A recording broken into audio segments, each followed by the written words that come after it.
હરિઓમ.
भगवान मेरी नैया उस पार लगा देना, अब तक तो निभाया है, आगे भी निभा लेना। दल बल के साथ माया घेरे जो मुझे आकर, तू देखते न रहना, झट आगे बजा देना। संभव झंझटों में मैं तुझको भूल जाऊं, पर नाथ कहीं तुम भी मुझको ना भुला देना।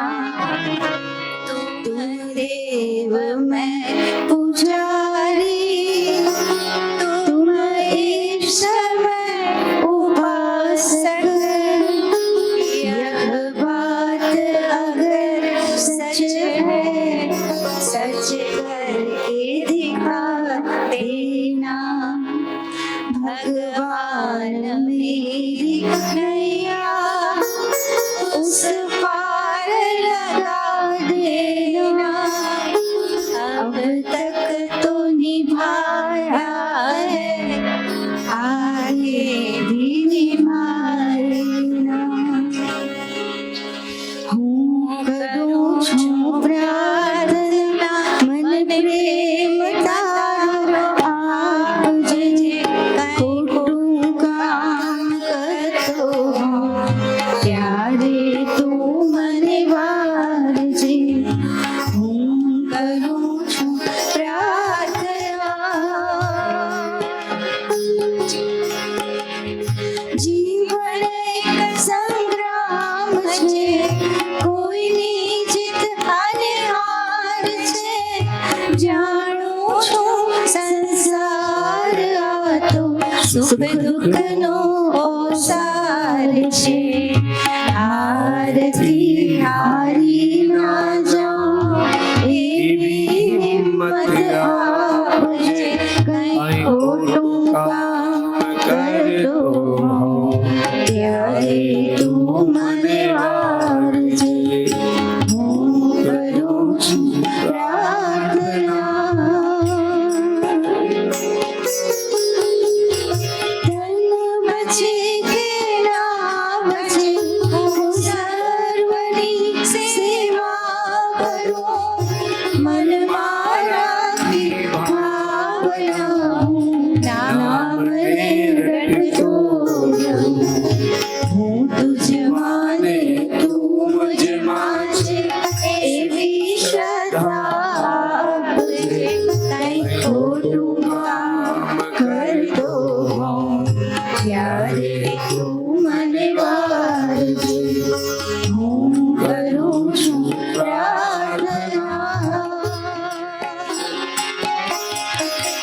આજે આપણે આ શિબિરનો પૂર્ણાહુતિનો દિવસ.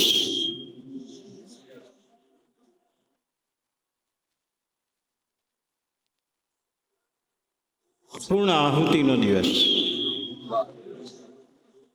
કંઈક સમર્પણ ભાવ જાગે એને સ્વાહા કરવાનો દિવસ. અને આ આખી સૃષ્ટિ એક યજ્ઞ છે. એમાં તમે તમારી સમિતિ લઈને જે સ્વાહા કરો એ યજ્ઞ દેવતા સ્વીકારે છે. અને યજ્ઞ દેવતામાંથી નીકળતો ધુમાડો એ વાતાવરણને પવિત્ર કરે છે. વાતાવરણ, પર્યાવરણ આપણા સૌના માટે છે.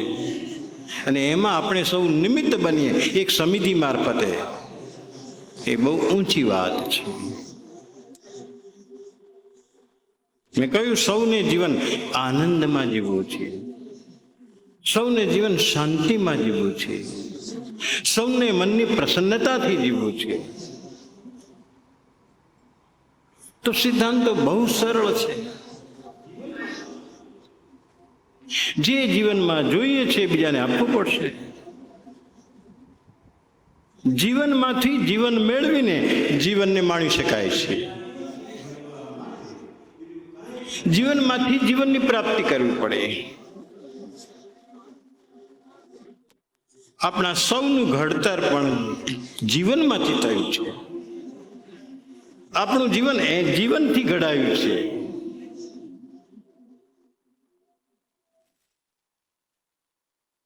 અને આ જીવનથી ઘડવા માટે બીજું કાંઈ જ કરવાનું નથી.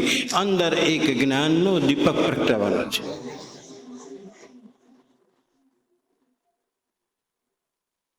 આ જ્ઞાન એટલે કોઈ વિષયનું નહીં.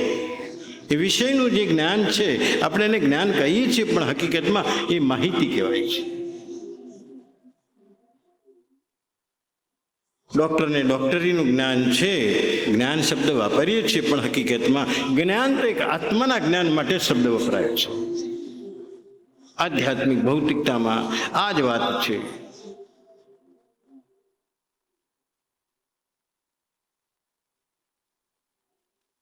આવું જ્ઞાન પ્રગટવા માટે પુસ્તકો, શાસ્ત્રો, ગુરુઓ બધા ગમે એટલા સહારા લેશો, પણ છેવટે તમે તમારી અંદર દીપક નહીં પ્રગટાવો ત્યાં સુધી એ પૂર્ણતા આવી શકે એમ નથી.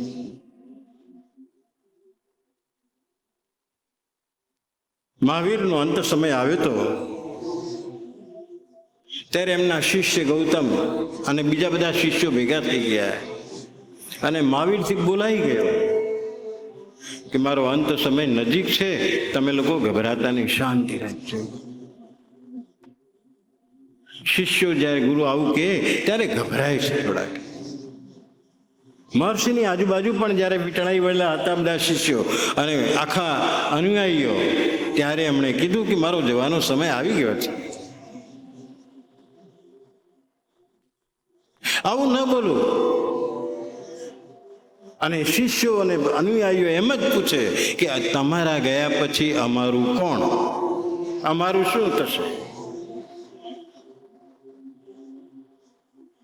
અને ત્યારે તમામ ગુરુઓએ તમામ ઉચ્ચ પ્રકારની આધ્યાત્મિક એવી વિભૂતિઓએ જવાબ આપ્યો છે, હું ક્યાંય જતો નથી, હું અહીંયા જ છું, પણ તમારે પુકારવો પડશે.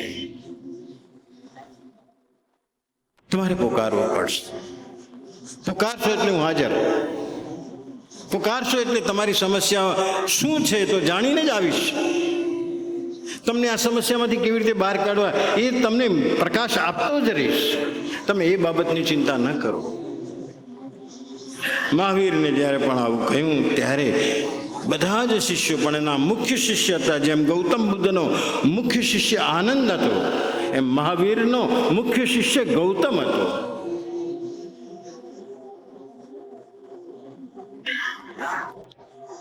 ત્યારે મહાવીરે બધા શિષ્યોને ઉદ્દેશીને અને ગૌતમને ઉદ્દેશીને, ગૌતમ તો ખોળામાં ઢળી પડ્યો, ખોળામાં જ માથું નાખ્યું.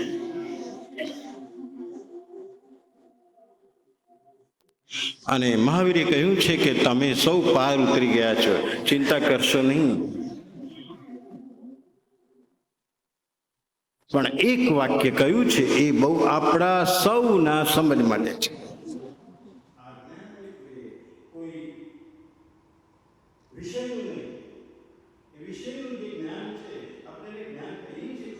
ખોળામાં માથું નાખ્યું છે.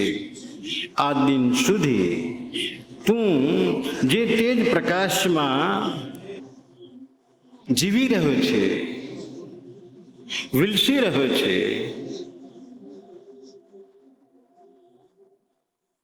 એ પ્રકાશ ઉધારનો છે. આવો શબ્દ વાપર્યો છે. કયો શબ્દ વાપર્યો છે? ઉધારનો છે. આ તો બધો ઉધાર પ્રકાશ છે.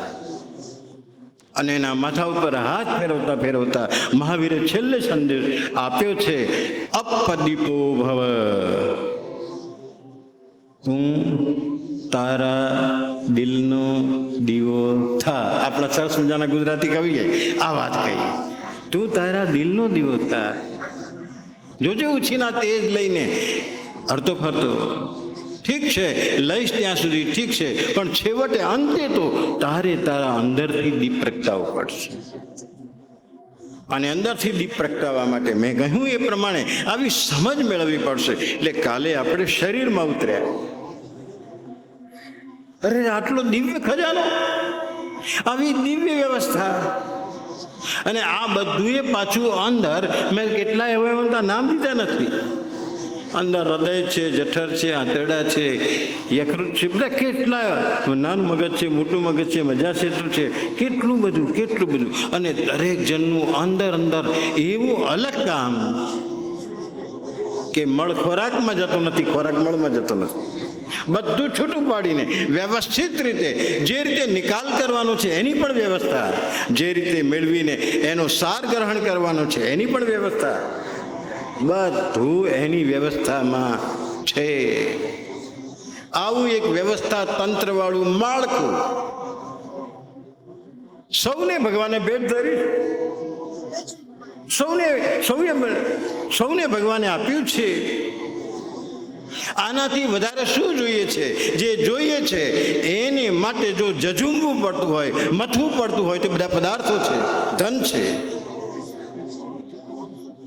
પણ આ જ્ઞાન માટે, આ પરમાત્માની પ્રાપ્તિ માટે તમારે માત્ર બે જ શરત કહી હતી. એક નમવું પડે અને અહમને ઓગાળવું પડે. બસ આ બે કામ કરો. તમારો અહમ શૂન્ય કરો અને નમો નમ્ર બનો. બસ પ્રાપ્તિ બહુ ઇઝીલી છે, બહુ સરળતાથી પ્રાપ્તિ થઈ શકે છે.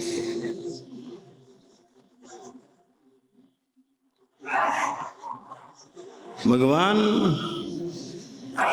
કેટલીક ચીજો માગે છે ને આપણે બધા સૂત્રો બનાવીને બેઠા છે. હું તન મન ધનથી જોડાવા માંગુ છું. તન મન અને ધન જોડાવા માંગુ છું, અર્પવા માંગુ છું, એવી વાત આવતી નથી. તમારો સમર્પણ ભાવ આમાં જાહેર થવો જોઈએ. અને આમાં હજુ એક શબ્દ ખૂટે છે.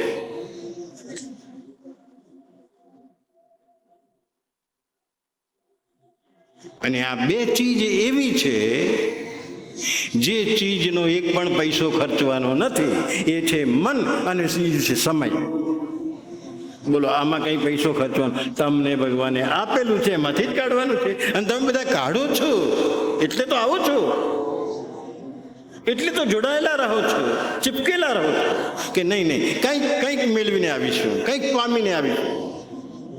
આ નાની સૂની વાત નથી. નાનું સૂનું સમર્પણ ન સમજો. ભગવાન પાસે ગમે એટલા ઢગલા કરો, પણ જો મન ના આપો અને સમય ના આપો તો બધું નકામું છે. ભગવાને ખુદ પણ કહ્યું છે, હું આ બે ચીજ માંગુ છું, એ બે સિવાયની બાકી બધું આપવા તૈયાર થાય, પણ હું બે તો આપ. અને જેણે બે આપ્યું એનો બેડો પાર.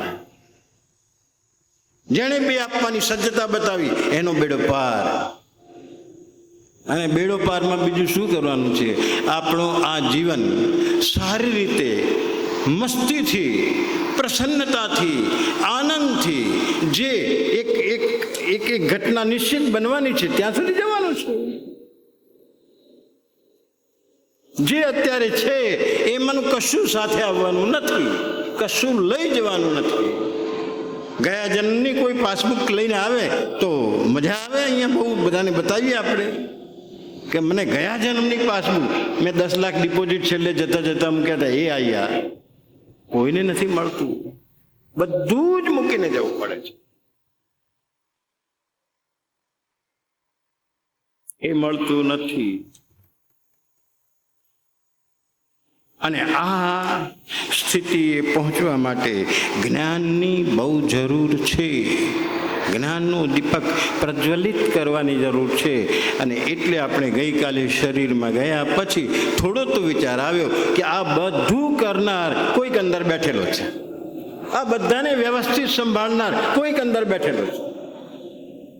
અને એ છે તો બધું કામ ચાલે છે. તમે આખી ફેક્ટરીના મશીનો ચાલતા હોય, દૂધની બોટલો ભરાતી હોય, પેક થતી હોય, છાબડામાં જતી હોય, બધી ગોઠવાતી હોય, આ બધાના મશીનો હોય છે, બધું ચાલ્યા કરે. પણ આ મશીન ક્યાંય કેવી રીતે ચાલે છે ખબર છે? એક સ્વિચ પાડવાથી ચાલે છે. બધા એક સ્વિચ પાડે છે અને કરંટ પસાર થાય છે મશીનોમાં અને બધું જ ચાલી રહે છે. સાચું કહેજો, આપણને સ્વિચ પાડીને મશીન પહેલા દિવસથી આપ્યું છે કે નથી આપ્યું? આપ્યું છે. સ્વિચ ઓફ કરવાનો દિવસ આવતા પહેલા બસ જીવનને જાણી લો. તમે તમને જાણી લો, તમે તમને ઓળખી લો, તમને પીછાણી લો. આ આપણને જાણવું. એને માટે મેં તમને પહેલા દિવસથી કહ્યું, શાંતિથી બેસો. તમે તમારી પાસે બેસો, જુઓ પછી શું નીકળે છે, શું આવી શકે છે. એ સર્વ મશીનરીનો જાણનાર તો અંદર બેઠેલો છે. એનો જ્ઞાતા, એનો દ્રષ્ટા બધું અંદર બેઠેલો છે. એ દ્રષ્ટાને અનુભવવો, અંતે મન વડે અનુભવવાનો છે. એ સ્થિતિએ પહોંચવાનું છે આપણે. એ અનુભવ કરવા માટેનો જે કંઈ કરશો એ બધી સાધના કહેવાશે. સાધના માટે ક્યાંય જંગલમાં જવાની જરૂર નથી. સાધના માટે ક્યાંય દૂર ભાગી જવાની જરૂર નથી. તમે ઘરમાં બેઠા પણ આ સાધના કરી શકો એમ છો. 2-5 મિનિટના સમયથી શરૂઆત કરીને જેટલું લંબાવાય એટલું લંબાય, પણ કોઈને ડિસ્ટર્બ કરીને નહીં, કોઈને અડચણરૂપ થઈને નહીં, કોઈને અવરોધરૂપ બનીને નહીં. આપણે આપણી મસ્તીથી કરી શકીએ છીએ આ બધી વસ્તુ. કેટલું બધું વ્યવસ્થા તંત્ર આ શરીરમાં ગોઠવાયેલું છે. અને આ બધાનો જે જાણનાર છે, દ્રષ્ટા છે, અંદર છે, એ દ્રષ્ટા સાથે તમે એકાકાર થાઓ એટલે તમે જ્ઞાનના અધિકારી બન્યા છો. એટલું જ નહીં, જ્ઞાન તમારી સામે મૂકી દેવામાં આવે છે.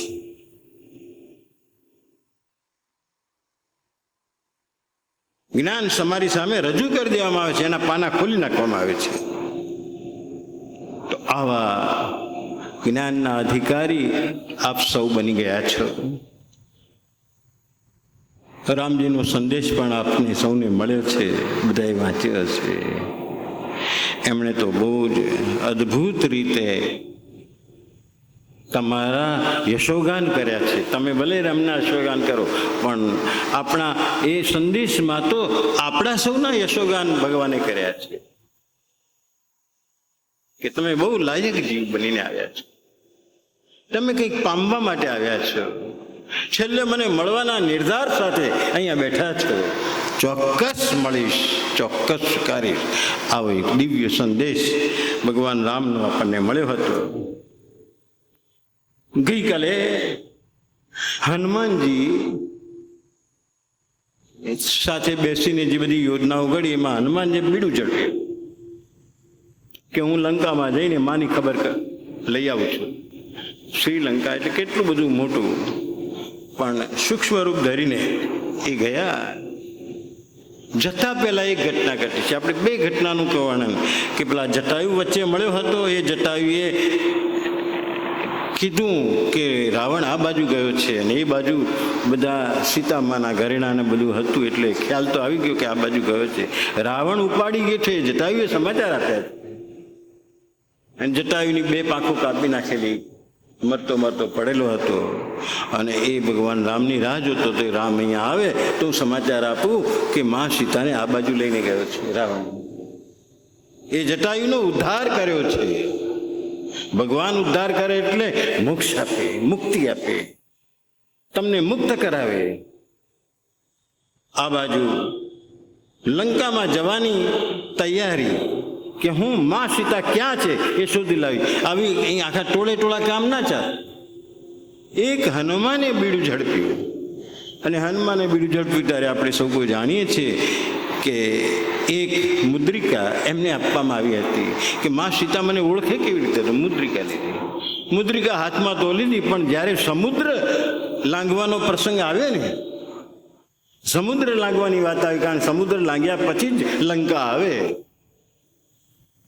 એ સમુદ્ર લાંઘતી વખતે હનુમાનજીએ હાથમાં રાખેલી મુદ્રિકાને જોઈ કે હા હજુ તો છે, પણ ત્યાં એમને વિચાર આવ્યો કે આ મુદ્રિકા હું છલાંગ મારવા જઉં અને કોઈ કારણસર મારી મુઠ્ઠી ખુલી જાય તો પડી જાય દરિયામાં, તો મારી પાસે તો કોઈ નામ નિશાન રહેશે નહીં. શું કરું? અને એમને એવા કઈ પેન્ટ બુશર્ટ તો પહેરેલા નહોતા, એવા ગજવા તો હતા નહીં. એટલે એમણે થોડી વાર વિચાર, બુદ્ધિશાળી છે, બહુ જ જ્ઞાન પ્રાપ્ત કરેલું છે, બુદ્ધિશાળી છે. એક કામ કરું, ગમે તે થાય, મારી આ મુદ્રિકા પડે નહીં એ માટે બીજી ક્યાંય મૂકવાની જગ્યા નથી, હું મારા મુખમાં મૂકી દઉં. અને એમણે મુખમાં મૂકી છે. આવે છે ને પંક્તિ, હા બોલો, એક પંક્તિ બોલો. પ્રભુ મુદ્રિકા મેલી મુખ માહી, જલ્દી લાંગી ગયે અચરજ નાહી, દુર્ગમ કાજ જગત કે જેતે, સુગમ અનુગ્રહ તુમ દેતે તે. પ્રભુ મુદ્રિકા મેલી મુખમાઈ લાંગ, જલ્દી લાંગ ગયે અચરજ નાહી. હવે અહીંયા આપણો સંદેશ છે રામાયણનો, કે તમારે પણ આ સંસાર સાગરને પાર કરવો હોય તો આ પ્રભુ મુદ્રિકા મુખમાં મળી. મુખમાં એટલે મુખમાં ભગવાનનું નામ સ્મરણ કરો. આવું છે.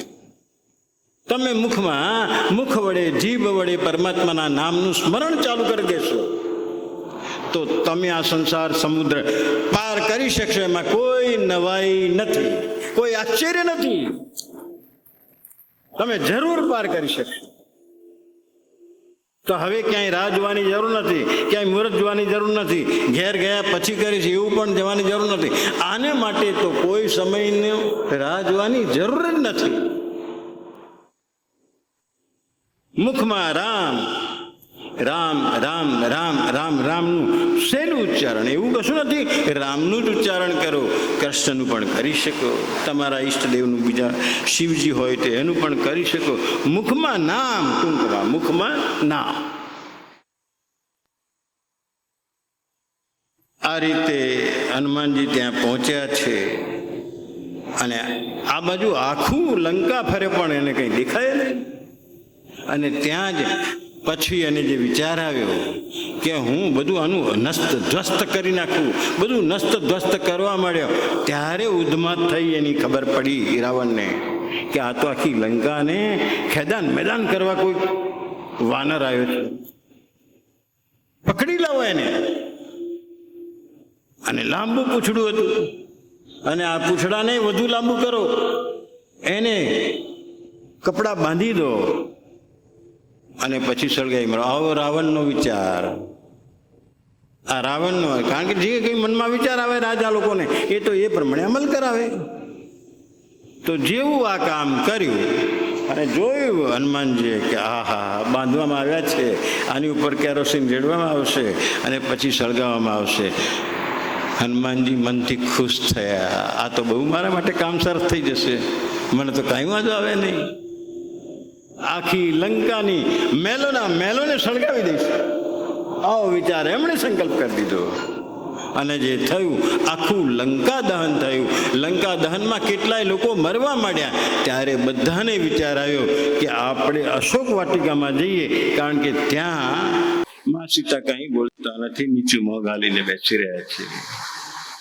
પોતાનું દુઃખ અંદરની અંદર દબાવી રહ્યા છે, પ્રેસ કરી રહ્યા છે.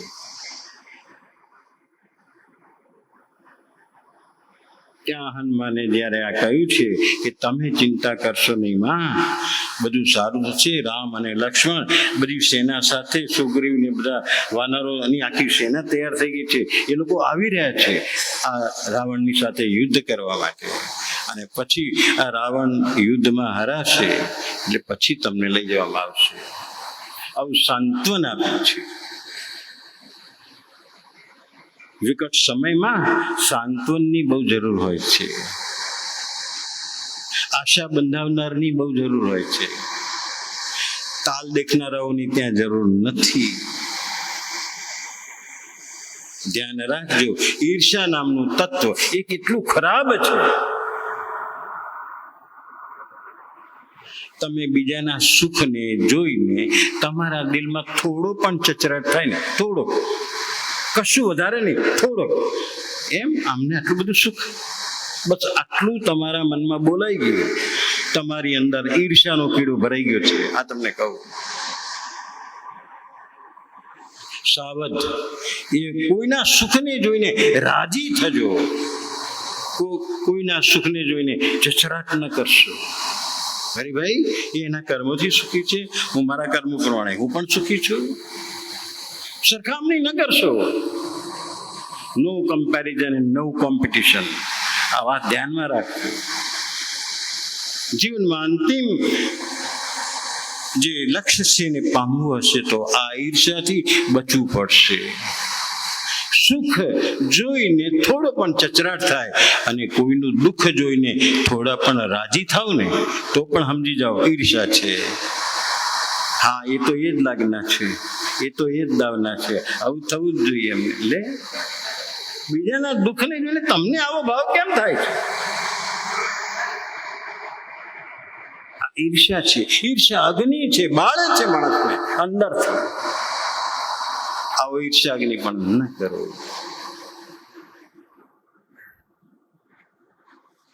આ બાજુ રામ લક્ષ્મણ આખી વાનર સેના લઈને આવ્યા અને બધી વાત સમુદ્રને પાર કરવાનો હતો. સેતુ બનાવે છે. ત્યાં નીલ અને નલ નામના બે વાનરો હતા. એ વાનરોને એવો આશીર્વાદ હતો કે પથ્થરને અડકાડે, હાથ અડકાડે એની સાથે જ પથ્થર હલકો થઈ જાય. એવા પથ્થર બીજા બધા વાનરો નાખવા માંડ્યા. એમને હાથ અડકાડી એ વાનરો નાખવા માંડ્યા. આ બધા નીલ અને નલને મળેલા આશીર્વાદ છે, પણ એ બધી લાંબી ચર્ચામાં આપણે પડતા નથી.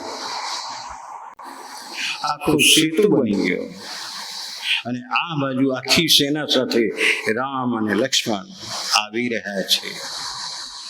રાવણના મહેલમાં જઈને કહેવામાં આવ્યું કે ભાઈ, આ સેના આવી રહી છે અને તમારે યુદ્ધ કરવાનું આવ્યું છે. આ તો હજુ માની જાઓ, એક જ ઉપાય છે. આ એક મોટી સમસ્યા આપણા લંકામાં પેદા થઈ છે, એનો એક જ ઉપાય છે, સીતામાને મુક્ત કરીને એમને સોંપી દો. જે ઉપાય હતો એ જ કરવા તૈયાર નહોતો રાવણ.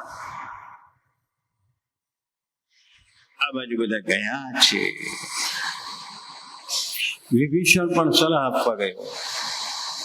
વિભીષણે સલાહ આપી, એની સાથે જ રાવણ એના ઉપર ગુસ્સે થઈ ગયો.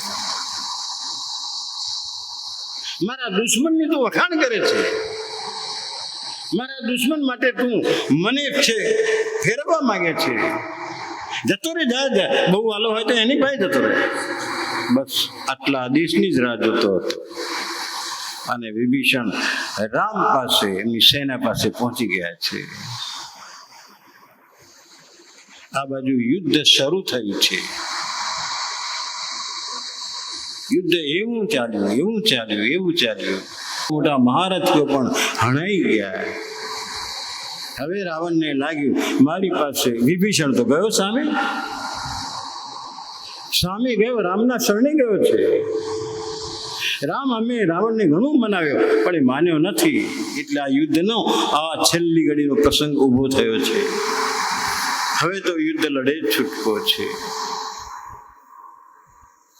મને તમારી સેનામાં સ્વીકારી લો, મને તમારા પક્ષે લઈ લો. આ કોઈ પક્ષ પલટો કરે નથી, પણ પેલો સાચી સલાહ માનતો નથી, માટે આવ્યા છે. અને કહ્યું, ત્યારે રામના મનમાં જે હતું એ સ્પષ્ટ ક્લિયર ચિત્ર હતું. વાલી અને સુગ્રીવ બે ભાઈઓ હતા. એમાં વાલી દુષ્ટ હતો, સુગ્રીવની પત્નીને હણી ગયો હતો અને સુગ્રીવનું આખું રાજ્ય પણ લઈ લીધું હતું. એટલે વાલી આતતાઈ હતો. એટલે વાલીનો વધ કર્યો છે અને ત્યાં સુગ્રીવને રાજસિંહાસન આપ્યું છે. એવું અહીંયા જ રામે નક્કી કર્યું કે આ લંકા જીતીશ તો આ લંકાનું રાજ્ય ભાઈ મારે જોઈતું નથી, હું આ વિભીષણને સોંપીશ. વિભીષણ સાથે સંવાદ થયો છે સરસ મજાનો. આ સંવાદને લોકોએ વિભીષણ ગીતા કરીને આખું એક પુસ્તક બનાવ્યું છે. એ વિભીષણ ગીતામાં આ સલાહ છે કે ભાઈ કેવી રીતે રાજ કરવું, કેવી રીતે લોકોને સુખી કરવા, કેવી રીતે લોકોની સુખાકારી સાચવવી, કેવી રીતે લોકોના જીવનને મદદરૂપ થવું, એ જ બધી વાતો એ વિભીષણ ગીતામાં વિભીષણને સમજાવી છે. કારણ કે રામને ખબર હતી કે આ વિભીષણને મારે આ લંકાનું રાજ આપવાનું, વળી પાછો એ ન છકી જાય, એટલે એમને જ્ઞાન આપ્યું છે. આખી વિભીષણ ગીતા નો એક આખો નવો ટોપિક જ છે. એ ગીતા દ્વારા માત્ર ને માત્ર જીવનના મૂલ્યો વિશે સમજ આપી છે, બીજું કશું નથી. આ જીવનના મૂલ્યોને જાળવજે, આપને શરણે છું, આપ જે કહેશો એ પ્રમાણે કરીશ. મારે તમને રાજ આપવાનું છે એવું બોલ્યા નથી. એ પહેલા એનામાં કેટલાક મૂલ્યોની સ્થાપન કર્યું છે, કેટલાય મૂલ્યોથી એને ઉત્પૃત કરાવી દીધો છે. વિભીષણ પણ એક એવું માની ગયો. હવે વિભીષણ એટલે સામા પક્ષનો માણસ. રાવણની ક્યાંક ભેદી વાતો હોય, રાવણના કોઈક ભેદી બાણો હોય અને રાવણની કોઈક રહસ્યભરી વાત હોય કે જે જાણી જવાથી રાવણનો ધ્વસ્ત થાય, એ બધું વિભીષણ જાણતો હતો.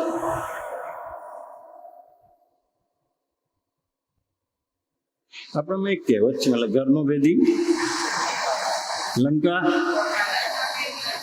હા, ઘર ફૂટે, ઘરનો ભેદી લંકા ઢાળે. જે ઘરનો ભેદી છૂટી જાય તો એ લંકાનો નાશ કરી નાખે. વિભીષણ આ બાજુ આવે છે, આ બાજુ રામ અને લક્ષ્મણ બધું વાનર સૈન્યો સાથે આવ્યા. અને વાનરોને તો મજા તો આવી ગઈ હતી, જ્યાં ત્યાં ફરવાનું, જ્યાં ત્યાં દોડવાનું અને જ્યાં ત્યાં કૂદવાનું. આપણે ત્યાં આવે છે, વાંદરાઓ આવે છે, ખબર છે તમને? તમારો ત્રીજો માળ ચડતા તમે ફે થઈ જાઓ, અને એમાં લિફ્ટ ના હોય તો.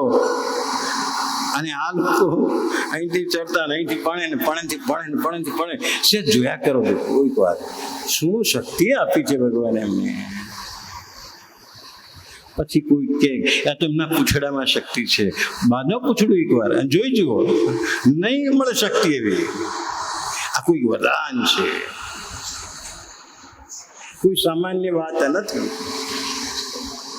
અને બધા વાનરો લંકામાં ઘૂસ્યા અને બધો કચર ગાણ વાળવા મળ્યા. રામને તો હજુ સમય પણ નથી આવ્યો. રામને તો રાવણ સાથે લડવાનું હતું. આ બાજુ એના પુત્રો મરાયા, કેટલાક સગાવાલા મરાયા, કેટલાક મોટા મોટા મહારથીઓ મરાયા. ત્યારે રાવણને ખબર પડી કે ઓહો, આ લોકો તો કચ્છર ઘાણ વાળે છે. અને એમાંય જ્યારે એમનો પુત્ર મરાયો ત્યારે તો બહુ જ રાવણને આઘાત લાગ્યો. પછી એમણે નજર દોડાવી, વિભીષણ તો પેલી બાજુ જતો રહ્યો છે, તો હવે બચ્યો કોણ? તો કે મારો ભાઈ કુંભકર્ણ છે ને, એ જાગશે ને તો આ વળી પાછો વિજય માટે કોઈ પ્રકાશનું કિરણ જોતા હોય છે પરાજિત થયેલા લોકો.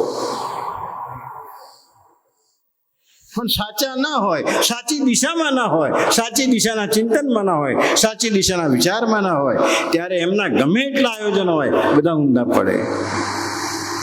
તો કે કુંભકર્ણનો જાગવાનો સમય હજુ થયો નથી, કારણ કે ઉઠાડો નહીં ચાલે.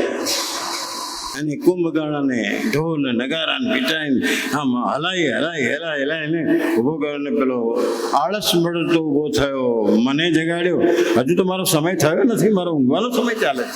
6 મહિના ઊંઘમાં અને 6 મહિના આ બધા રાવણ, વિભીષણ, આ કુંભકર્ણ બધા શિવના ઉપાસકો હતા અને શિવની ઉપાસના કરીને વરદાન મેળવ્યા છે. કુંભકર્ણને ઇન્દ્રાસન જોઈતું હતું, તો ઇન્દ્રાસન બોલતા નિદ્રાસન બોલાઈ ગયું એનાથી. એટલે એને નિદ્રાનો આશીર્વાદ મળી ગયો. વિભીષણે તો કહી દીધું કે મને ધર્મના માર્ગે રાખજો. હનુમાને પરિચય આપતા પણ બુદ્ધિનો પરિચય આપે છે. એ કેટલો બુદ્ધિશાળી હતો. એ હનુમાને માત્રનો પરિચય આપવામાં જ કહી દીધું. બોલો,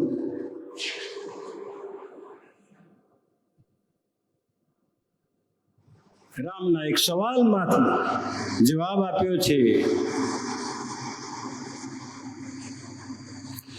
દેહ ભાવે હું તમારો દાસ છું. આવું કે દેહ ભાવે જો જુઓ તો હું તમારો દાસ છું, પણ જીવ ભાવે જુઓ તમારામાં પણ રામ છે, મારામાં પણ રામ છે. આ જીવ ભાવે જોઈએ તો હું તમારો અંશ છું. આવો જવાબ આપે. અને આત્મભાવે જુઓ તો તમે ને હું બે એક છીએ. વાહ, આ હનુમાનનો જવાબ છે, આ સામાન્ય જવાબ નથી. દેહ ભાવે હું દાસ છું, જીવ ભાવે તમારો અંશ છું, અને આત્મ ભાવે તો તમે ને હું એક છીએ. આ પરિચય, અદ્ભુત પરિચય આપ્યો છે હનુમાને પોતાની જાતનો. અને આ બાજુ રાજ્યાભિષેક થઈ ગયો. રાજ્યાભિષેક થયો એનો અર્થ એ થયો કે ભરતે પાદુકા એમના પગમાં પહેરાવી દીધી. હવે આપ ગાદીએ બેસો અને રાજ્ય ગાદી સંભાળો. આજ દિન સુધી હું પાદુકાના આદેશથી જાણે કામ કરી રહ્યો એ રીતે આ રાજ્ય ચાલતું હતું. હવે આપ ખુદ આવ્યા છો, ખુદ રાજ્ય સિંહાસન પર બેસો. અને આ હનુમાનજી 24 કલાક રામની પાછળ પાછળ ફરે કરે. મહેલમાં બધાને ખટકવા માંડ્યો હનુમાન કે આ વળી પાછું ક્યાં આવું. હનુમાન વારે વારે જ્યાં જાય ત્યાં રામ જાય તો કે આનું કઈ ઉપાય કરો. આ સંસારના લોકો સારા લોકોને પણ હર્ષેલવા માંગે છે, કઈક ઉપાય કરો. અને પેલા મારા રામને કશી તકલીફ ન પડવી જોઈએ, આગળ આગળ ફરી બોલે, આગળ બોલે હનુમાનની. એટલે ઘણા હવે કોઈ સારું કામ કરતા હોય એમને પોતાના હનુમાન તરીકે જીવ ઉપનામ આપે છે કે આ તો મારો હનુમાન છે, બધું કામ કરી નાખે. પણ આજે રાજમહેલમાં મિટિંગ થઈ છે કે ભાઈ કોણે કઈ સેવા કરવી રામની. તો એવી સેવાનો લિસ્ટ બનાવનાર કોણ જાણે એવો ઈર્ષાળુ હશે, રામ હનુમાનને ભાગે એક સેવા રાખી જ નહીં. એટલે હનુમાન કે તમે બધા સેવાઓનું લિસ્ટ બનાવવા બેઠા હતા, મારા ભાગે શું રાખ્યું? કે કંઈ રાખ્યું નથી. કે જો ને કંઈ કંઈ છે નહીં, અને છતાંય તને ઠીક લાગતું હોય તો કે મને એક લાગે છે કે રામને બગાસું આવે ત્યારે ચપટી મારવાનું સેવા આમાં લખી નથી, એ મને સોંપો ને કે મારવાલો કે આ તો હોશિયાર નીકળે. હવે બગાસું આવે ત્યારે ચપટી મારવાની સેવા હનુમાનને સોંપવામાં આવી છે. એટલે બોલો 24 કલાક વળી પાછું રામની પાછળ ફરવાનું રહે કે નહીં? કે હવે કેમ ફરે છે? બગાસું આવે થાય, પણ બગાસું ક્યારે આવે કંઈ નક્કી ખરું? એટલે મારે 24 કલાક એમની હાજરીમાં રહેવું પડે.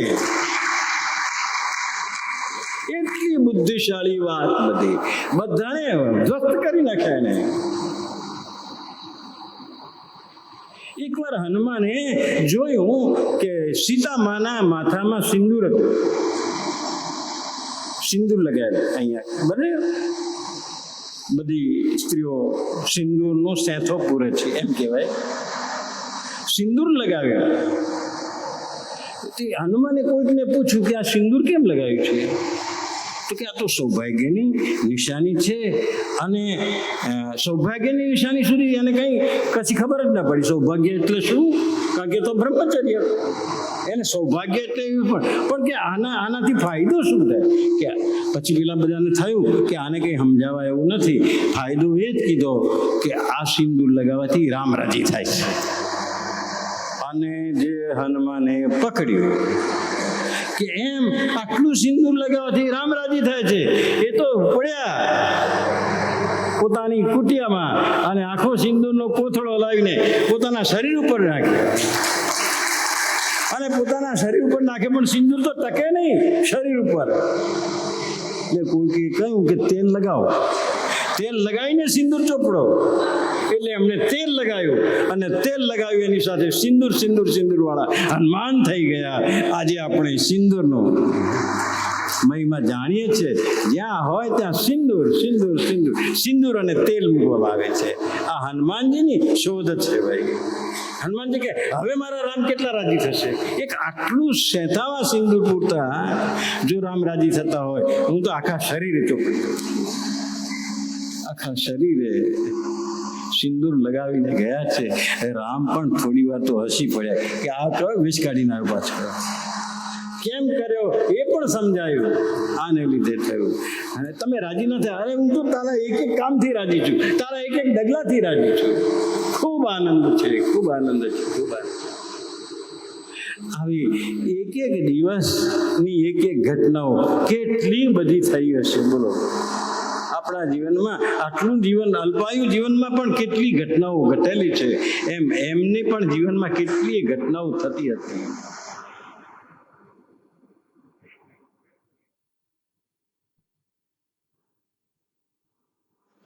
ઘણું બધું થયું. રામનું રાજ્ય વહન ચાલુ થઈ ગયું.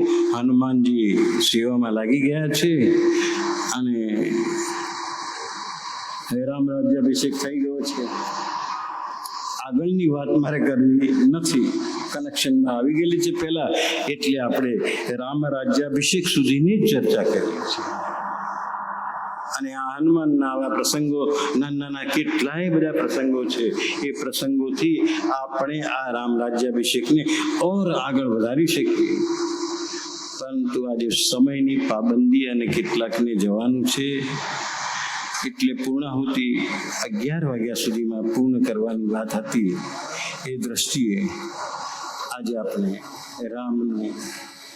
રામાયણ, આમ તો રામાયણનો અંત નથી, કારણ કે ઠેર ઠેર રામાયણના પાઠ, રામાયણના ગાન, રામાયણ પ્રતિષ્ઠા, ઘણું બધું ચાલે છે. અને એમાંય જે ભાગ આવેલો છે હનુમાનજીના ચરિત્રનો સુંદરકાંડ, એ તો ઠેર ઠેર સુંદરકાંડના પાઠ, એ હનુમાન ચરિત્ર છે, અંદર બીજું કઈ જ નથી. આવું હનુમાન ચરિત્ર વાળું હનુમાન ચરિત્ર જેમાં આવી ગયેલું છે, એવું રામાયણનો અહીં આપણે શિબિર નિમિત્તે પૂર્ણતા કરીએ છીએ. હું કોઈ કથાકાર નથી, હાથ જોડીને કહું છું તમને, મને ખબર નથી રામાયણ. અમારા બધા ટ્રસ્ટીઓએ કીધું કે મહર્ષિના આત્મતંત્ર ચિંતન સાથે તમે રામાયણને જોડીને જે કહેશો હોય અમને માન્ય છે, આવી અનુમતિ મળી. એટલે મેં મારી અજ્ઞાન દશા પણ છુપાવી નથી, પ્રકટ કરી છે. મેં મારી અજ્ઞાન દશા છુપાવી નથી. એકવાર એવું થયું, ગ્રીસ દેશમાં એક દેવી આવ્યા, અને દેવી આવ્યા કે ભાઈ તમારા નગરમાં કેટલા જ્ઞાનીઓ છે, એ જ્ઞાનીઓને બોલાવો, એમાંથી જે ઉત્તમ જ્ઞાની છે એને મારે બહુ જ મોટો શિરપાવ આપવો છે, બહુ જ મોટું ઇનામ આપવું છે, બહુ જ મોટું જ્ઞાન આપવું છે, પુરસ્કાર આપવો છે. બધા જ્ઞાનીઓ ભેગા થયા અને બધા જ્ઞાનીઓએ જોયું, બધા હાજર છે પણ સોક્રેટિસ હાજર નથી. ત્યારે બધા જ્ઞાનીઓએ નિખાલસતાથી કબૂલ કર્યું કે માં, તમે આ શિરપાવ આપવા માંગો છો, પણ અહીંયા બધા વિદ્વાનો છે, એમાં શિરપાવને લાયક અમે ભલે અમે જ્ઞાની, અમે વિદ્વાન તરીકે અહીંયા આવ્યા છીએ આ સભામાં, પણ અમે કહીએ છીએ કે ના ના, અમે પર્યાપ્ત નથી. તો કે કોણ છે તમારા નગરમાં? તો કે સોક્રેટિસ છે, જે જ્ઞાની છે, એનાથી વધીને કોઈ જ્ઞાની નથી. તો કે બોલાવો એને, તો બોલાવો એને, બોલાવો મોકલો. અને બોલાવવા મોકલ્યા છે. 2-4 વિદ્વાનો ગયા અને સોક્રેટિસને હાથ જોડીને વિનંતી કરી કે નગરની દેવીએ આજે વિદ્વાનોમાં જે ઉત્તમમાં ઉત્તમ હોય, એને શ્રેષ્ઠમાં શ્રેષ્ઠ હોય, એને શિરપાવ આપવાનું નક્કી કર્યું છે, આપ પધારો. ત્યારે સોક્રેટિસે ખુદ કહ્યું છે, એમની ભૂલ થતી લાગે છે, એમની ભૂલ થતી લાગે છે કે કેમ આવું કહું છું. એ કદાચ આવી વાત પહેલા ફેલાઈ ગઈ હશે, પણ અત્યારે તો ખોટી પડે એમ છે. કે કેમ અત્યારે આ વાત ખોટી પડે એમ છે કે કેમ આવું બોલો છો તમે? મને તો અમે તો બધાય વિદ્વાનો સર્વાનુમતે નક્કી કરીને આવ્યા છે કે તમે ચલો, તમે શિરપાવને લાયક છો, બીજું કોઈ છે જ નહીં. ત્યારે સોક્રેટિસે નમ્ર ભાવે કીધું હતું, કદાચ કોઈક સમય એવો આવ્યો હશે ત્યારે આવું બધું હવા ફેલાઈ ગઈ હશે, પણ હકીકતમાં હું જ્યારે સજગ થયો, સભાન થયો, અને મારી જાતની અંદર ઉતર્યો, મારા આત્મચિંતન કર્યું, ત્યારે મને ખબર પડી કે મારા જ્ઞાન કરતાં મારું અજ્ઞાન વધારે છે. તમને મારા અજ્ઞાનની ખબર નથી, જ્ઞાનની ખબર છે, પણ અજ્ઞાન કેટલું મોટું વિશાળ છે. એ અજ્ઞાનનો સમુદ્ર પણ લાંગુ ત્યારે મને પૂરેપૂરું થાય. આ અજ્ઞાનનો સમુદ્ર કોઈનાથી લંઘાય એવો નથી. ગમે તેવો અજ્ઞાની હોય પણ એનામાં અજ્ઞાન હોય ને હોય જ. પૂર્તિ એક જ વાતે શક્ય છે, જે આત્મચિંતન કરે, જે આત્મસ્થિતિમાં જીવે, જે આત્માને જાણે, જે દ્રષ્ટાને અનુભવે. બસ એ જ જ્ઞાન છે. એની અનુભૂતિ માટે હું શાંતિથી બેઠો છું પલાઠી વાળીને. મહેરબાની કરીને મને શિરપાવ માટે લઈ જશો નહીં, મારે આવવું નથી. મારા જ્ઞાન કરતાં મને અજ્ઞાન ઘણું દેખાયું છે. હું એવો જ્ઞાની નથી. આવો નમ્ર ભાવે સોક્રેટિસે વાત કહી. દેવીને આવીને વાત કરી કે સોક્રેટિસ તો આવવાની ના પાડે છે. ત્યારે દેવીએ કહ્યું કે જેને પોતાનું અજ્ઞાન દેખાયું છે ને એ જ સાચો જ્ઞાની છે. જેને પોતાનું અજ્ઞાનનો ખ્યાલ આવે એ જ સાચો જ્ઞાની છે. ભલે ના આવે પણ આપણે સોક્રેટિસને જ શિરપાવ આપવો છે. એ જ્ઞાનની દેવીએ આ રીતે જાહેર કર્યું હતું. સાચું કહેજો, આપણું જ્ઞાનનું અભિમાન ચાલે એવું નથી. સાચું કહેજો, આપણા ધનનું પણ અભિમાન ચાલે એવું નથી. અનેક ધનપતિઓ બેઠા છે. આપણી સત્તાનું પણ અભિમાન ચાલે એવું નથી. આપણી શક્તિનું પણ અભિમાન ચાલે એવું નથી. આપણે ઘડીના છઠ્ઠા ભાગમાં હતા ન હતા થઈ જઈએ એની એક વિટંબના લઈને જીવી રહ્યા છે. ક્યારે શું થશે એ નક્કી નથી. ક્યારે શું ઘટના ઘટે અને આપણે પછડાઈ પડીએ નક્કી નથી. માટે સાવધ થઈ જાઓ. ભગવાન પાસે સન્મતિ માંગો કે પ્રભુ મને આવી સન્મતિ આપ. મને મારા જ્ઞાન કરતાં પણ અજ્ઞાનનું જ્ઞાન વધારે રહે એ વાત રાખ, જેથી હું મારા જ્ઞાનના અભિમાનમાં કદી લપટાવું નહીં. અભિમાન તારનારું પણ છે ને ડૂબાડનારું પણ છે. જ્ઞાનનું જ્ઞાનનું અભિમાન તારનારું પણ છે. જ્ઞાન હોય તો એ તારનારું છે એવું કહેવાયું છે. જ્ઞાનથી તરી જવાશે. સંતો મહાપુરુષો એવું કહે છે જ્ઞાનથી તરી જવાશે. પણ જ્ઞાનનું અભિમાન ડૂબાડનારું પણ છે. એવા કેટલાય અભિમાનીઓ ડૂબ્યા છે. કેટલાય અભિમાનીઓ હસ્તનસ્ત થઈ ગયા છે.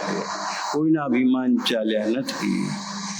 તો અહીં આપણે આ રામાયણની ચર્ચામાં મેં કહ્યું પ્રમાણે હું કોઈ કથાકાર નથી. રામાયણની કથાનો જાણનાર નથી. ભાગવત કથાનો જાણનાર નથી. પણ એક આત્મતત્વના રહસ્યને પામી જનાર ભગવાન રમણ મહર્ષિના ચિંતનોનું, એમના સંદેશનો બોધ સ્વીકારતા એક સ્થિતિ એવી આવી છે કે એમ થાય કે આમાં બધા જ ઉકેલો છે. આમાં બધી સમસ્યાઓના હલ છે. આમાં જ આપણો ઉદ્ધાર છે. અને આવું ઉદ્ધારવાળું જીવન જીવવા માટે ભગવાન રમણ મહર્ષિની શરણે જઈને એમના વચનોને વધુ ને વધુ આપ સમક્ષ મૂકવા માટેનો હું પ્રયત્ન કરું છું. એ રામાયણના માધ્યમ દ્વારા, ભાગવતના માધ્યમ દ્વારા, કે મેં ગંગા સતી ઉપર પ્રવચનો આપ્યા છે, ગંગા સતીના માધ્યમ દ્વારા, નરસિંહ મહેતા ઉપર પ્રવચનો આપ્યા છે, નરસિંહ મહેતાના માધ્યમ દ્વારા, મીરા ઉપર પ્રવચનો આપ્યા છે, મીરાના માધ્યમ દ્વારા. પણ છેવટે તો એ મહાપુરુષના તત્વચિંતનને આપણે ન્યાય આપીએ છીએ. ને એ તત્વ જેની સાથે એકાકાર હતા એ તત્વ આપણે સૌ ધારણ કરીને બેઠા. આમાં કોઈને પાસની જરૂર પડી નથી, કોઈને આધાર કાર્ડની જરૂર પડી નથી. બધાને મળી છે. કોઈને આઈડેન્ટિટીની જરૂર પડી નથી. અરે આત્મતત્વ છે. એ જ્યારે આમાંથી નીકળે છે ત્યારે આપણે પણ કહીએ છીએ, પત્ની પણ કહે છે, તમે મને મૂકીને ચાલ્યા ગયા. માથા પછાડે કે તમે મને મૂકીને ચાલ્યા ગયા. અને એવા માથા પછાડે તે લોકોને ચિંતા થઈ કે હવે તો આની હાલત ખરાબ થઈ જશે. કીધું પણ કે આ રહ્યા બેન, આ રહ્યા. 6 ફૂટનો દેહ પડ્યો તો બતાવીને કીધું કે આ રહ્યા. ત્યારે અભણબાઈએ પણ કીધું છે, ના, હવે એ રહ્યા નથી, એ મને મૂકીને જતા રહ્યા છે. બોલો, અભણબાઈને પણ ખબર છે કે એક તત્વ અંદર બેઠેલું છે, એ નીકળી જાય એ જ આપણે છે. એની જ ઓળખાણ કરવી છે, એને જ જાણવું છે, એને જ પારખવો છે, એને જ પૂછાડવો છે. તો ના, થોડોક સમય જે હું બેસવાનું કહું છું ને તમને, એ આને માટે કે ઉભા રહો ભાઈ, આ એ તત્વ છે એટલે હું રૂડો રૂપાળો લાગ્યો છું. મારામાં શક્તિ છે, મારામાં ભક્તિ આવી શકી છે, બધું જ કરી શકું છું. પણ હવે એ તત્વને આપણે એ સૂક્ષ્મ તત્વ રૂપે જોવા માટે ટેવાયેલા નથી. એટલે મૂર્તિ રૂપે, સગુણ રૂપે આપણે કોઈ મૂર્તિ આપણા દિલમાં, મનમાં રાખીએ છીએ અને મૂર્તિ રૂપે આપણે ભજતા હોઈએ છીએ. એ મૂર્તિમાં પણ પ્રેમ જાગે, એ આત્મામાં પ્રેમ જાગ્યા બરાબર છે. एक राम दशरथ का बेटा, बोलो, एक राम दशरथ का बेटा, दूसरा राम घट घट में बैठा, दूसरा राम घट घट में बैठा, तीसरा राम सकल प्रसारा, तीसरा राम सकल प्रसारा, चौथा सबसे न्यारा, सबसे न्यारा. બસ એ ન્યારા તત્વને પામવા માટેની તમારી જીવનમાં સાધના સફળ થાઓ, એ જ આશીર્વાદ સાથે હું મારા વચનોને અહીંયા હવે વિરામ આપું છું. સુંદર સુજાને કૃપાનિધાન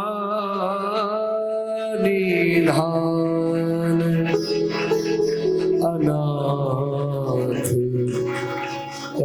कर प्रीति जो सुहेग राम अकाम हित निवर्ण प्रद सम आने को जाकी कृपा धवलेश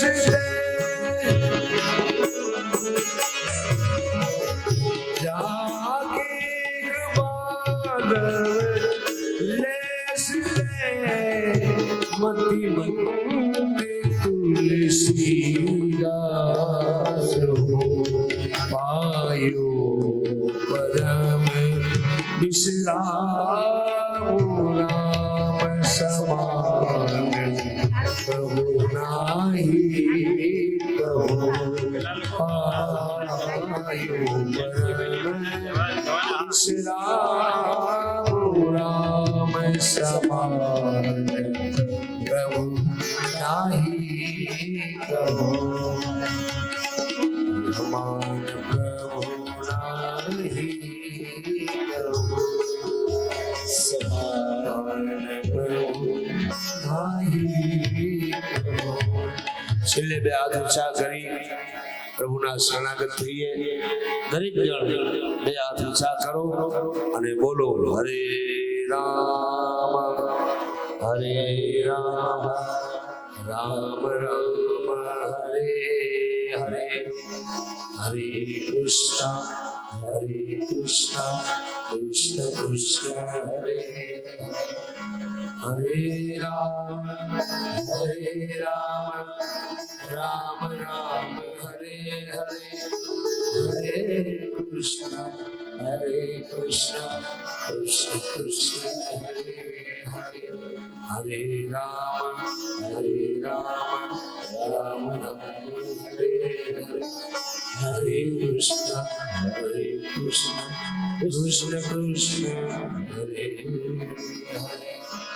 નમઃ પાર્વતી પતये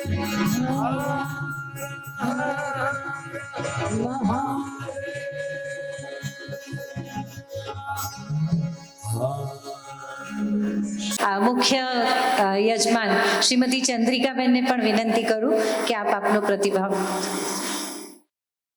જય શ્રી રામ.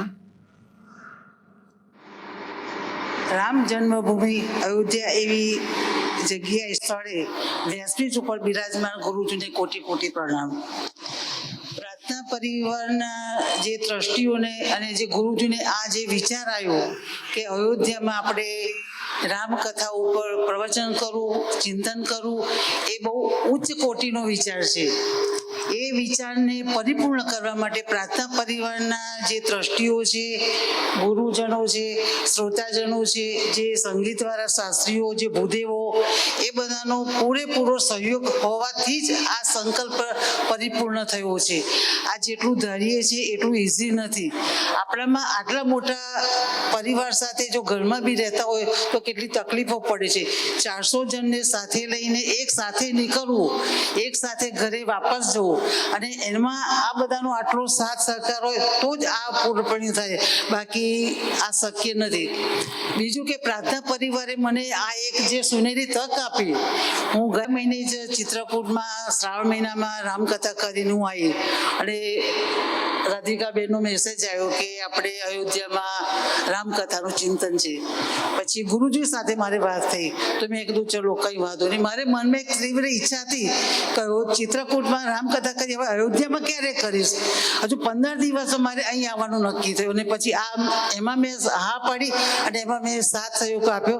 એમાં મારું સદભાગ્ય હું સમજુ છું કે મને પ્રાર્થના પરિવારે આમાં સહભાગી થવાનું એક અનેરી સુનેરી તક આપી. બાકી હું કરવાની ઈચ્છા હતી, પણ આજે તીવ્ર ઈચ્છા પરિપૂર્ણ જલ્દી થશે એ મને સ્વપ્ને બી ખ્યાલ નહોતો. એટલે પ્રાર્થના પરિવારનો કોટી કોટી પ્રણામ, ધન્યવાદ. બીજું એક, હું 7 વખત કૈલાસ માનસરોવર ગઈ.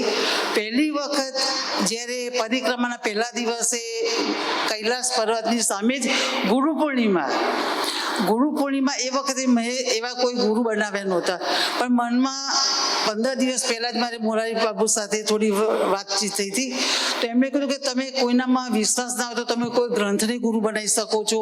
એ મનમાં ફર્યા કરે, એટલે ગુરુ પૂર્ણિમાના દિવસે જ કૈલાસની સામે મારે ઊભા રહેવું. મેં એમને હૃદયથી એટલી તીવ્ર ઈચ્છાથી કરી કે મને એક શિષ્ય તરીકે સ્વીકાર કરો. એ સ્વીકારે મને 7 વખત કૈલાસની પરિક્રમા કરી.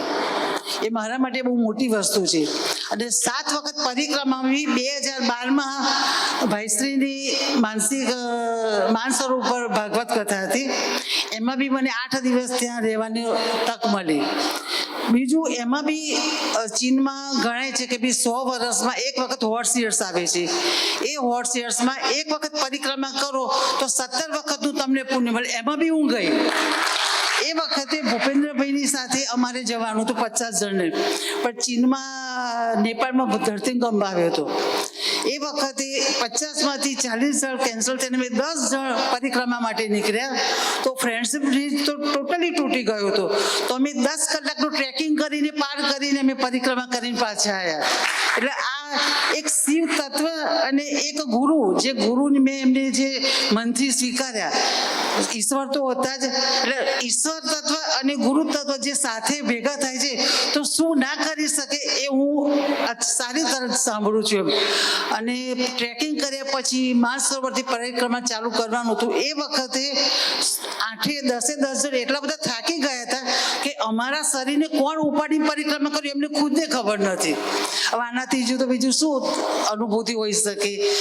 એ મારી જે જિંદગીની એક સુનેરી તક છે, મેં તમને સંભળાઈ. બીજું, પ્રાર્થના પરિવારે મને અહીં આવવાનું જે આપ્યું તક સુનેરી, એના બદલ કોટી કોટી પ્રણામ. ગુરુજીને કોટી કોટી પ્રણામ, ધન્યવાદ. બધા શ્રોતાજનોનો સાથ સહકાર છે એ બધાને બી કોટી કોટી પ્રણામ, ધન્યવાદ. સમસ્ત 12 ગામ સમાજ ઊંઝા એમના પ્રમુખ શ્રી પ્રવીણભાઈ સી પટેલ ગુરુજીનું સન્માન કરવા માંગે છે, તો તેમને હું વિનંતી કરું આગળ આવે અને પૂજ્ય શ્રી ગુરુજીનું સન્માન કરે.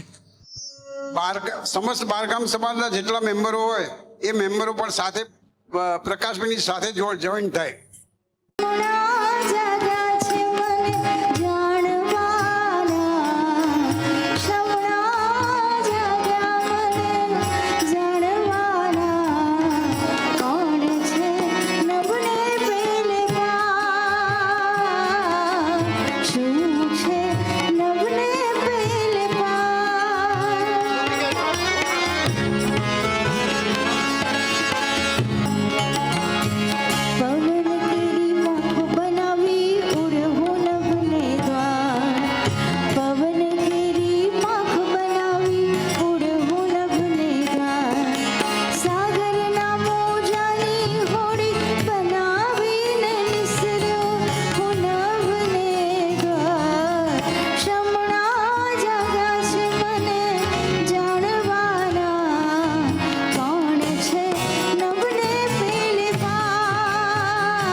આજના આપણે આ ચિંતન શિબિરના પ્રસંગની અંદર સર્વ મહાનુભાવો,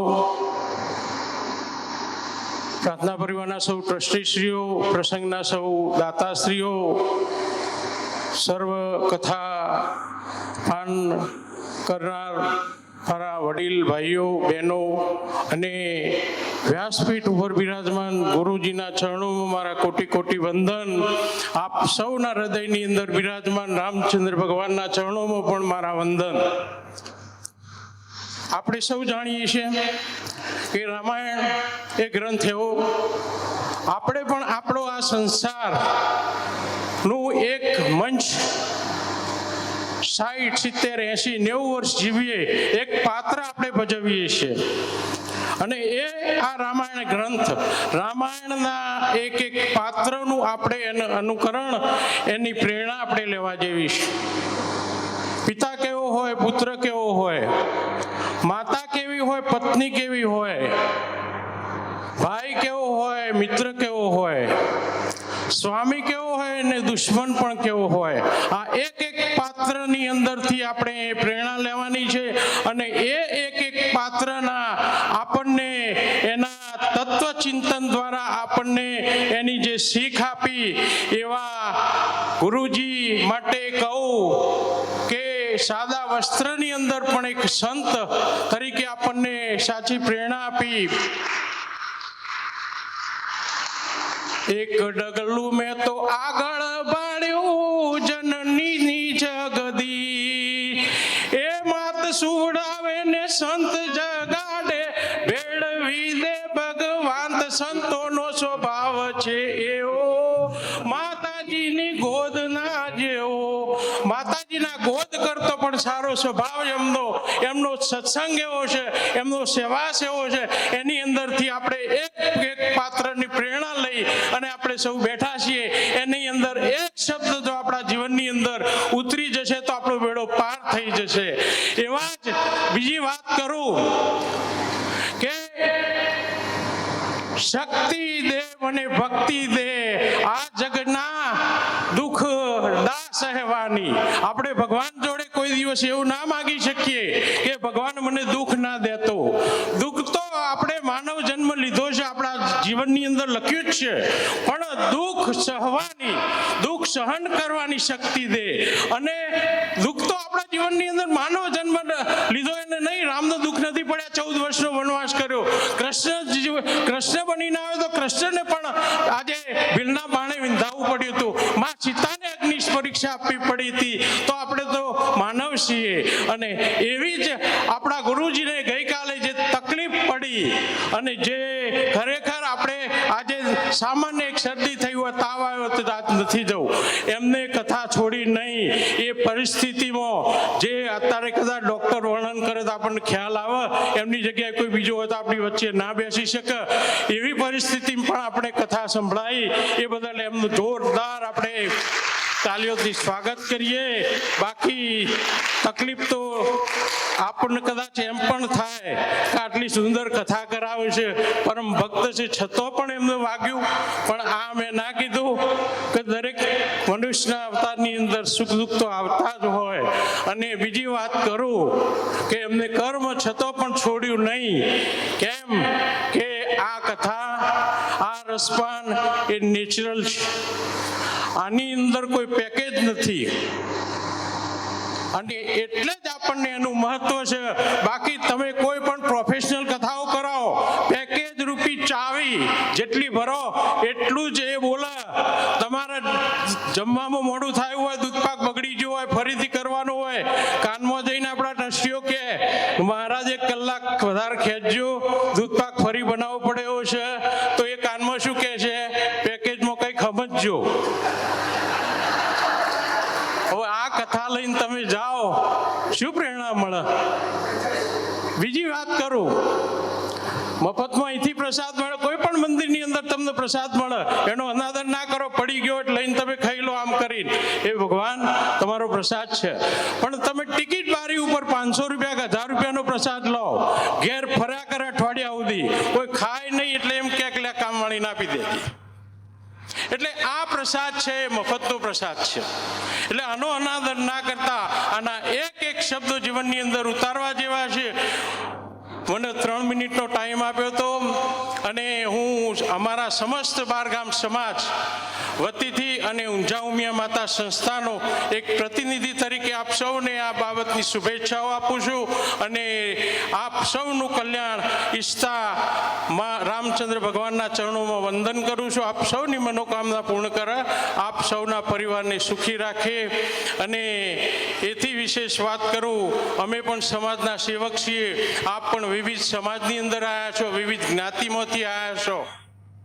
અમે તો સમાજની જોડી લઈને ફરીએ છીએ અને એની અંદર આવા ગુરુજીના કંઈક વિચારો અમારામાંથી આવશે અને અમે અમારા સમાજનું ઉત્થાન કરી શકીશું, તો અમારો પણ બેડો પાર થઈ જશે અને અમારે પણ આ જીવન જે અમને મળ્યું એ ધન્ય બની જશે. તો આપ સૌને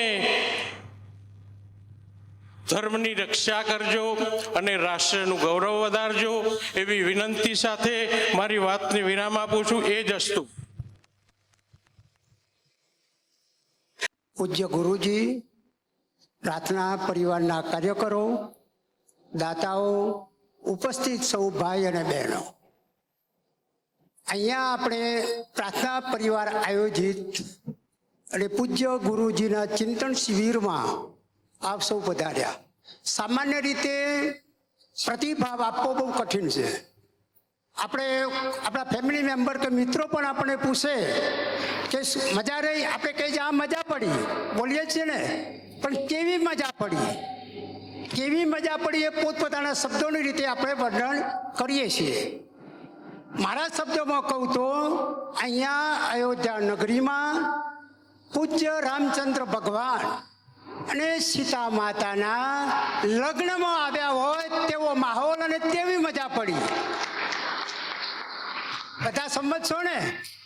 લગ્નમાં મજા પડે કે નહીં? એનું આયોજન પણ એટલું સરસ હતું, સુંદર હતું. અને પૂજ્ય ગુરુજીએ જે ચિંતન શિબિરમાં આપણા જીવનના ઉદ્ધાર માટેની જે વાત કરી એ પણ આપણા જીવનમાં ઉતારવા જેવી છે. હવે પ્રાર્થના એક રિવોલ્યુશન તરીકે પૂજ્ય ગુરુજીએ ઉપાડી છે. પ્રાર્થના એટલે શું? પ્રાર્થના એટલે ભગવાન સાથેનો વાર્તાલાપ, ભગવાન સાથે વાર્તા કરવા માટેનો અથવા સંવાદ કરવા માટેનો એક સેતુ. પ્રાર્થના વિશે તો કેટલાય પુસ્તકો લખીએ તો ઓછા પડે એવા છે. અને પ્રાર્થનાને એક રિવોલ્યુશન તરીકે સ્વીકારીને ચિંતન શિબિરમાં પણ આપણે 5 દિવસ જે ચિંતન પૂજ્ય ગુરુજીએ પીરસ્યું તે બહુ અલૌકિક છે. હવે તત્વચિંતન અને આત્મચિંતન બહુ ગુઢાર્થ શબ્દ છે. ચિંતન શબ્દ એટલે આપણે તો સામાન્ય માણસને ઉતરે એવું નથી, પણ 5 દિવસમાં પૂજ્ય ગુરુજીએ સાદી ભાષામાં આપણે સમજાવ્યું છે. હવે આત્મચિંતન એટલે શું? What is આત્મચિંતન? આત્મચિંતન એટલે ઇન્ડિવિજ્યુઅલ સાઉલ આપણે સમજી શકીએ છીએ વધારે. ઇન્ડિવિજ્યુઅલ સ્વરૂપ આત્માને ઓળખવાની વાત છે. તત્વચિંતન પરમ તત્વને ઓળખવાની વાત છે. પરમ તત્વ એટલે યુનિવર્સલ સાઉલ. આખી દુનિયાને જે કોઈ ચલાવે છે એ યુનિવર્સલ સાઉલ એટલે આત્માને જો આપણે ઓળખીએ તો પરમાત્માને આપણે પામી શકીએ. આત્મા એ જ પરમાત્મા. પૂજ્ય ગુરુજીએ આ બહુ ડિટેલમાં આપણે આ સમજાવ્યું છે. આપણે સૌ આને જીવનમાં ઉતારવા માટે પ્રયત્ન કરીએ. હવે પ્રાર્થનામાં કેટલું પરિબળ છે, પ્રાર્થનામાં કેટલી તાકાત છે એ તમને ટૂંકમાં સમજાવું. પ્રાર્થના આપણા ઘરમાં જોઈએ તો આપણા ફેમિલી મેમ્બરમાં બહેનો પ્રાર્થના કરે છે. પ્રાર્થનાના બહુ સ્વરૂપ છે. ભક્તિ, કીર્તન, રાસ, ગરબા વગેરે ઘણા છે. પ્રાર્થના પણ ટાઈપ ઓફ મેડિટેશન. પ્રાર્થના જો સાચી રીતે કરવામાં આવે તો ભગવાન સાંભળે છે. આપણા ઘરમાં જો પ્રાર્થના વધારે કરતા હોય તો બહેનો કરે છે, દરેકના ઘરમાં. પુરુષો તો પ્રાર્થનામાં રસ લેતા છે થોડા ઘણા, પણ મોટા ભાગના તો બહેનો જ પ્રાર્થના અથવા તો દીવાબત્તી જે કંઈ કરવા બહેનો કરે છે. અને એ સ્વરૂપે ભગવાને એમણે ખૂબ મોટું લાભ આપ્યો છે. જાણો છો એ લાભ બહેનોનો? કોઈને કહે છે અહીંયા કે બહેનોને શું ભગવાને લાભ આપેલો છે? પ્રાર્થનાના પરિવારે લાભ આપેલો છે. આપ સૌ જાણો છો કે આખી દુનિયામાં સરાસરી આયુષ્ય જો 5 વર્ષ વધારે હોય તો બહેનોનું છે. પુરુષોનું આયુષ્ય 5 વર્ષ ઓછું છે. આપણા સમાજમાં, આપણા કુટુંબમાં પણ અભ્યાસ કરજો તમે તો બહેનો એટલે ડોશીઓ વધારે હશે, ડોહાઓ ઓછા હશે. આ ભગવાનની પ્રાર્થનાની પરિબળ છે, પ્રાર્થનાની આ તાકાત છે. અને પ્રાર્થના રિવોલ્યુશન તરીકે પૂજ્ય ગુરુજીએ આપણને સૌને આ ઉઠાવ્યા છે. આપણે સૌ આ પ્રાર્થના પરિચરમાં આવીએ અને આપણા જીવનમાં ઉતારીએ તેવી પ્રાર્થના. મને 2 મિનિટ આપવામાં આવી હતી, ક્ષમા માગું છું, થોડું વધારે બોલાઈ ગયું છે. આપણે આપણા કાર્યક્રમને આગળ વધારીએ.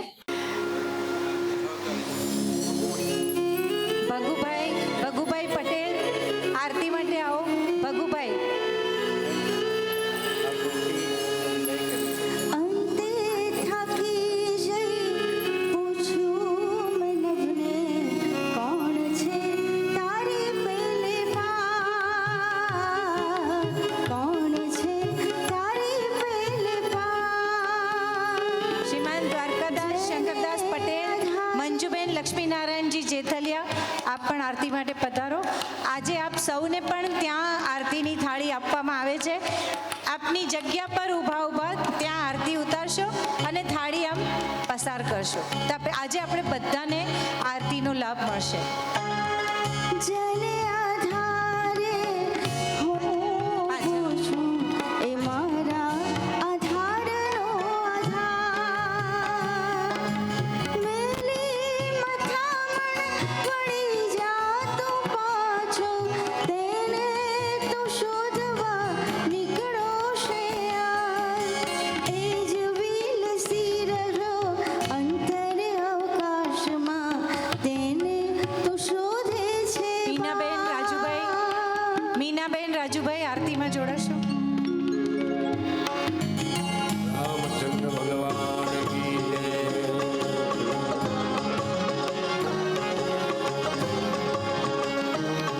ફક્ત કોઈ દાજી ના જાય એનું ધ્યાન રાખશો.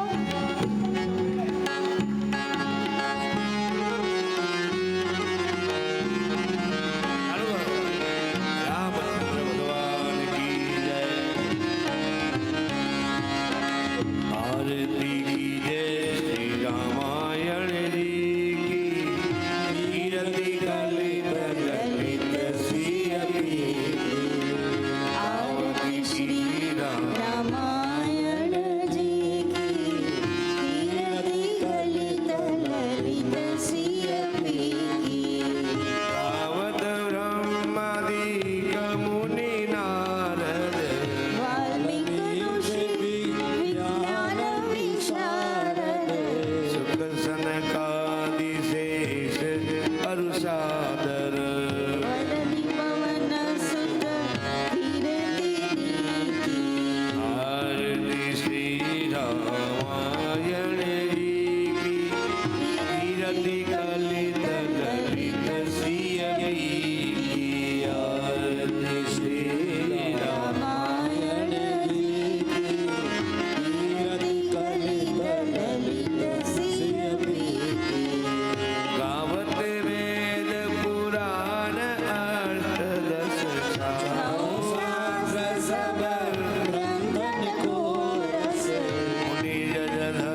संतन की जय, सब भक्तन की जय, अपने अपने गुरु माता पिता की जय। प्रेम से बोलो नमः पार्वती पतये। हर हर महादेव।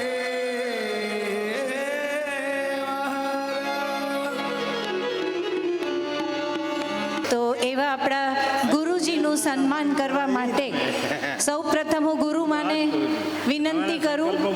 ગુરુમા, આપ સ્ટેજ ઉપર આવો, એમને લઈ આવો. સુનીતા, જાઓ. કોઈ અહીંયાથી ઉઠશો નહીં. આપણે જેમ પોથી યાત્રા અહીંયા લાવ્યા એમ પોથી યાત્રા પોથીને આપણે વિદાય પણ કરવાના છે, એટલે કોઈ ઉઠતા નહીં. હમણાં જમવાની ઉતાવળ ના કરશો. अंतर से कर ટ્રસ્ટીઓને વિનંતી કરું, આપ સ્ટેજ ઉપર પધારો અને પૂજ્ય શ્રી ગુરુજીનું ગાવું પડે ને કેટલા સાયલેન્ટલી સપોર્ટ સન્માન. ચાલે ને હાર अंतर से करते हैं सम्मान रे आपका गुरु मां. કમળાબેન, કૈલાસબેન, આપ ગુરુમાનું સન્માન કરો. स्वागतम ગુરુમાન. स्वागतम गुरु मां जय जय मां गुरु मां जय जय मां गुरु मां એમને હાર આપો. गुरु मां હારને શાલ આપો. હાર આપો. गुरु मां शाल दुशाला आपको ढाए शाल दुशाला आपको ढाए फूलों का हार हम आपको चढ़ाए अंतर से करते हैं सम्मान હમણાં હમણાં શોભે છે. सोनेरो सूरज उग्यो आंगन में शुभ दिन आयो. પરિવારના ટ્રસ્ટીઓને વિનંતી કરું, સ્ટેજ ઉપર આવે. હા, ડૉક્ટર મનુભાઈ એટલી બધી દોડધામ કરી છે પહેલેથી જ કે 2 દિવસથી બિચારાને ખૂબ તાવ આવી રહ્યો છે. ઉઠવાની તાકાત નથી, છતાં પણ અત્યારે આવી રહ્યા છે.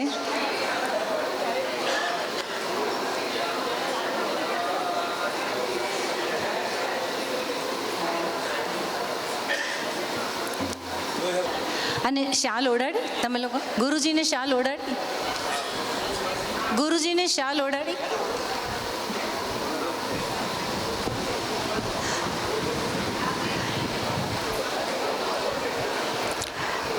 ટ્રસ્ટીઓ ઓઢાડશે. ટ્રસ્ટીઓ મળીને શ્રી ગુરુજીને, પૂજ્ય શ્રી ગુરુજીને હાર.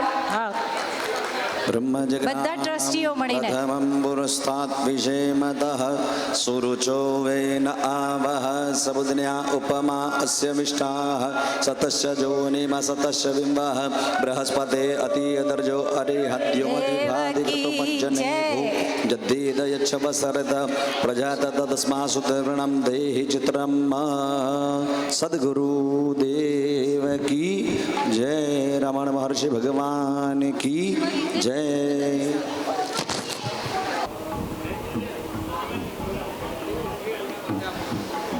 આપી દો રાધિકાબેન, આગળ આવજો. ઓમ બોલો રામચંદ્ર ભગવાન કી જય. બસ રામ ફરી જાઓ.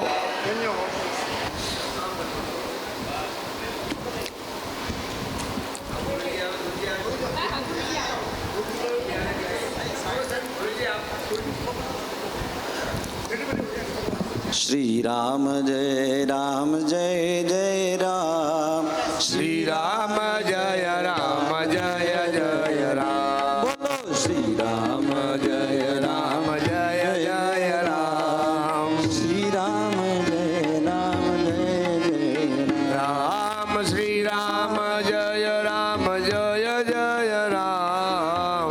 શ્રી રામ જય રામ જય જય રામ. શ્રી રામ જય રામ જય જય રામ.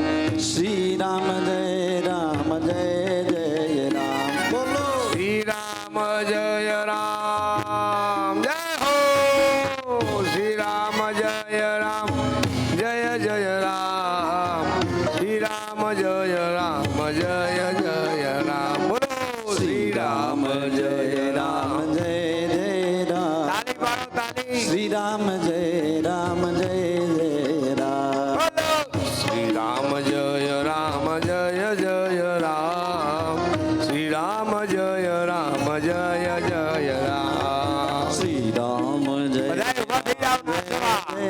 જય રામ શ્રી રામ જય રામ જય જય રામ બોલો શ્રી રામ જય રામ જય જય રામ શ્રી રામ જય રામ જય જય રામ શ્રી રામ જય રામ જય જય રામ શ્રી રામ જય રામ જય જય રામ બોલો શ્રી રામ જય રામ જય જય રામ શ્રી રામ જય રામ જય જય રામ શ્રી રામ જય રામ જય જય રામ શ્રી રામ જય રામ જય જય રામ બોલો શ્રી રામ જય રામ જય જય રામ શ્રી રામ જય રામ જય જય રામ શ્રી રામ જય રામ જય જય રામ શ્રી રામ જય રામ જય જય રામ બોલો શ્રી રામ જય રામ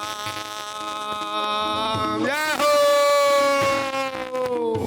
શ્રી રામ જય રામ જય જય રામ શ્રી રામ જય રામ જય જય રામ શ્રી રામ જય રામ જય જય રામ શ્રી રામ જય રામ જય જય રામ શ્રી રામ જય રામ જય જય રામ શ્રી રામ જય રામ જય જય રામ રામ શ્રી રામ જય રામ જય જય રામ શ્રી રામ જય રામ જય જય રામ શ્રી રામ જય રામ જય જય રામ શ્રી રામ જય રામ જય જય રામ શ્રી રામ જય રામ જય જય રામ શ્રી રામ જય રામ જય જય રામ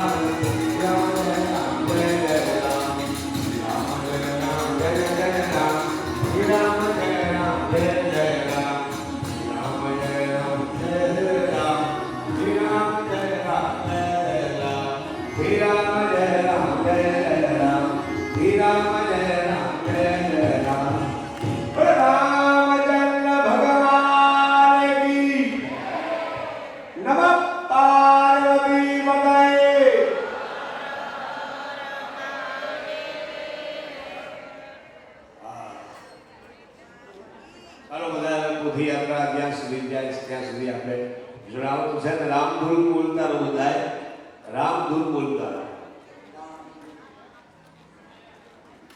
શ્રી રામ જય રામ જય જય રામ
कृष्ण केशव कृष्ण केशव कृष्ण केशव रक्ष माम्।